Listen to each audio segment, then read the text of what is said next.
عارفين ايه اكتر حاجه تخليني مطمن ومش شايل هم حاجه وانا طالع اركب فلتر لاي عميل؟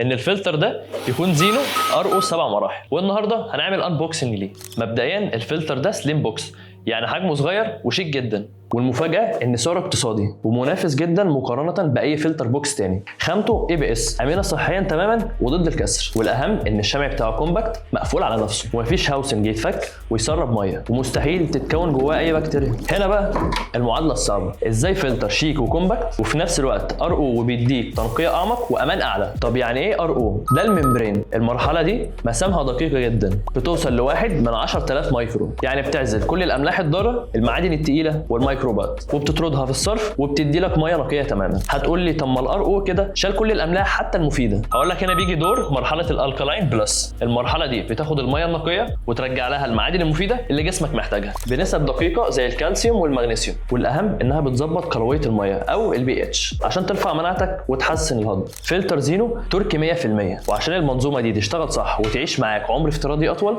فلتر زينو مزود بموتور صوته ناعم جدا وبيشتغل بكفاءه حتى لو ضغط الميه عندك ضعيف، ومعاه خزان خارجي 12 لتر يستحمل الاستهلاك العالي، يعني الميه مش هتقطع عندك ابدا. الفلتر بيجي بحنفيه ستانلس هاند ميكسر تقيله، يعني هيكون معاه كل حاجه خاصه بتركيبه ومش هتشتري مسمار من بره. الاهم بقى من كل اللي فات ده انك بتشتري من كيان مش مجرد فلتر، وبيكون معاه ضمان 3 سنين كاملين وقطع غياره متوفره على طول. ده غير انه حاصل على شهادات جوده عالميه واعتمادات صحه دوليه. لو خايف على صحه عيلتك وعايز تشرب ميه صحيه بجد، اطلب فلتر زينو دلوقتي. تقدر تشتري الفلتر من خلال الويب سايت او من خلال الرقم الموحد.